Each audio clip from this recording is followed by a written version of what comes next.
I watched 100 Bonelab video reviews. That is not hyperbole. There's a reason that I have not done a Bonelab video since it launches, because I'm busy watching reviews. Because data is interesting to me, and it's interesting to me to figure out why was Bonelab such a phenomenon. Like, Boneworks was a good game, but to go from Boneworks to the hype that Bonelab happened, that's a testament to Stress Level Zero's marketing abilities. It's also a testament to how polarizing this game was, and parsing that data on why it was is what's most interesting to me. And I can definitively say that after watching these 100 reviews, I think I have a really solid theory on what made this VR game so explosive in the community. Now, how to parse that data and present it to you, I didn't really have a good plan for that. I'm going to be honest. I thought maybe we could do like a tier list of some of the thoughts out there, but then remembering another VR content creator did not have a good time with a tier list, right? Get hip.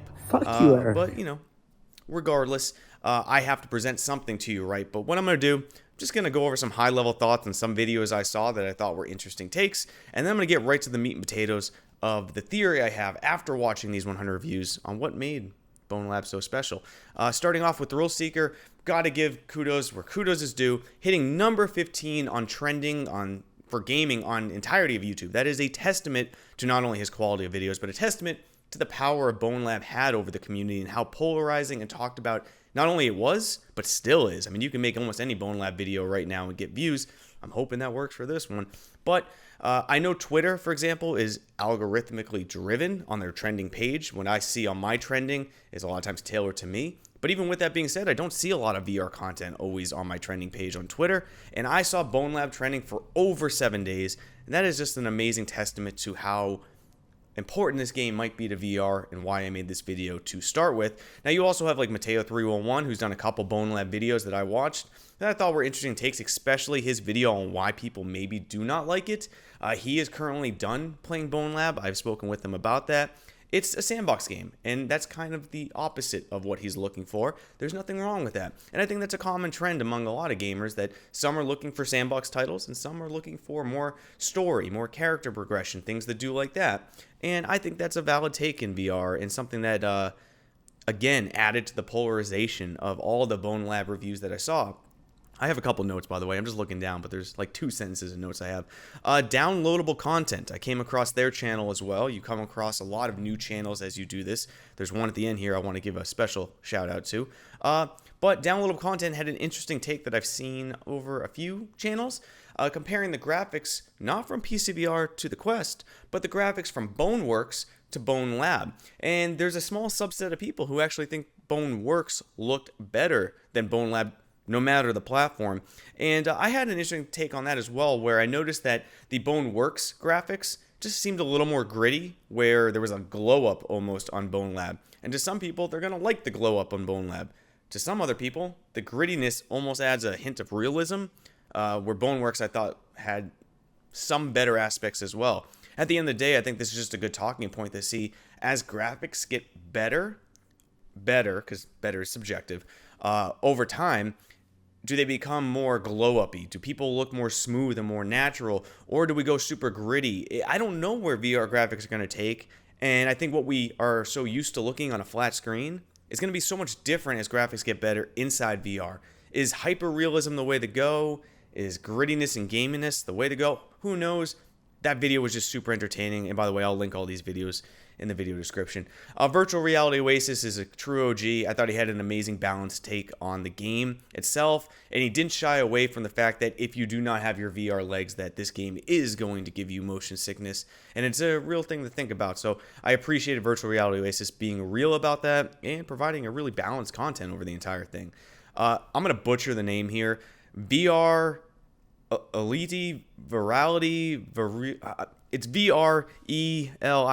I'm sorry, guys, I don't know how to pronounce your channel name, but I want to give kudos because I thought you had a tremendously well thought out breakdown of the difference in graphics between the PCVR and Quest versions of Bonelab. In my experience playing both of them, it might be one of the best jobs I've seen a developer do, taking their PCVR version and getting it to the Quest and keeping that visual fidelity pretty close. So I thought that was pretty interesting and well done. 6 DOF reviews grinded the gears of a lot of people on Twitter. I just thought they're being real and giving their honest opinions. But some VR enthusiasts got mad at them for a couple things. But I enjoyed their trigger warning comment about the beginning of this game. For those who haven't played Bonelab, there is quite a shocking scene at the beginning to some.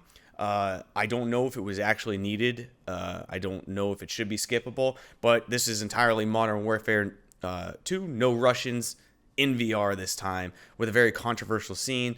More on this soon. I want to talk about this soon. Omega Given is a channel that I stumbled across. Their reviews got under 1,000 views, but I will tell you, I was blown away by the quality of thoughts, the quality of presentation, and really enjoyed watching it. So give Omega Given a look. But it's a genuine review from someone who plays a lot of VR, but the physics-based movement, the shooting, the way you move and interact with the world, it was hard for them to pick up, even being a VR veteran. And that's an interesting thing about this game, is that even if you are a veteran of VR, if you have not played Boneworks or a lot of physics-based games, this will still feel foreign to you. And that's crazy that someone can have hundreds of hours inside virtual reality and jump into a game that still feels foreign to them. It's just interesting that VR can be that powerful and that different from person to person. And the final person that I want to call out here is Steve Knows, who I love dearly. Him and I are going to be talking shit soon about the Pico together. But he brought up community frustrations about even finding the campaign. Some people really didn't understand how to start the campaign and were just roaming around for a while, not realizing what to do to start that.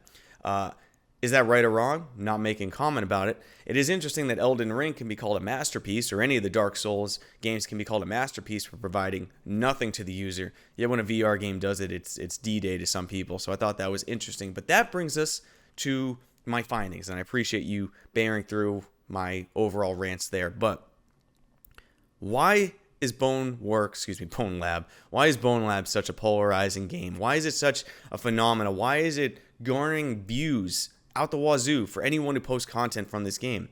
And to me, what is Bonelab doing that other VR games aren't? It's sparking conversation. Like, hear me out. Like, think about it. What other game in VR right now are you watching tutorial videos on finding just unlockables in the game? On how to do mods, because even mods are not easily done in Bonelab. Like, you don't just go click on a button, you have them. You have to research the mods, find them, install them. So between tutorials on finding secrets, reviews, how to use physics, how to shoot, how to mod, or even how to start the campaign. That's what other people are bringing up. No other VR game I can think about in the last bit has been so divisive and caused conversations or allowed the creation of content that varies so much.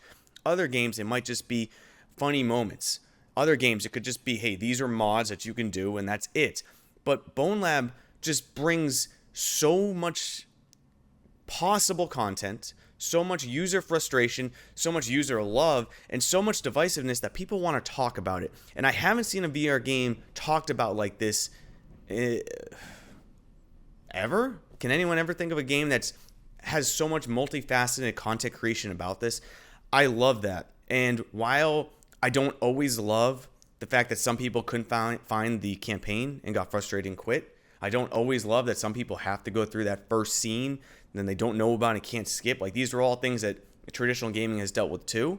The fact that it's caused this conversation and has elevated VR to be more than, hey, new game launched, I'm going to buy it, I'm going to play it, probably won't talk about it too much, I might enjoy it, might not, and I'll move on. Like, let's be honest, that's the cadence of a lot of VR games. Like, I'll call out some game here. Moss 2 comes out. It's a fantastic game. I love it, right? I had a good time playing it, but I'm not really talking about it. You go into Moss 2, you have a good time, and then you move on. And there's a lot of VR games that you do this with. And I'm not saying those games are bad. They're not. They're great games. But when we move away from, I buy a VR game, I play it, I have a good time, I move on to, I buy a VR game, and I need to talk about this, or I need to look up how to find this, or I need to do this, I need to do that. To me, that's pretty healthy. It's interesting. And I think that's a big driver on why Bonelab is such a big deal. It is providing conversation. It's providing a bigger experience than just what's inside the headset. It's providing a community experience where people are searching and talking. And that's important. I hope to see more games do stuff like this. I'm not saying gatekeep your campaign or make it difficult for users. I'm not saying make a game that makes people motion sick. I'm saying make a game that when I am done playing it, or when it gets announced, or when I'm in the middle of playing it, that I want to go into forums and see what other people are talking about. What are they modding? What are they doing? What are they finding in this game? When we have games that create more conversation than just the initial purchase, I think VR is better as a whole, and that's my findings after watching 100 Bonelab reviews. If this video was interesting, cool. I'm glad you guys enjoyed it. See you next time, Space Cowboys. Peace.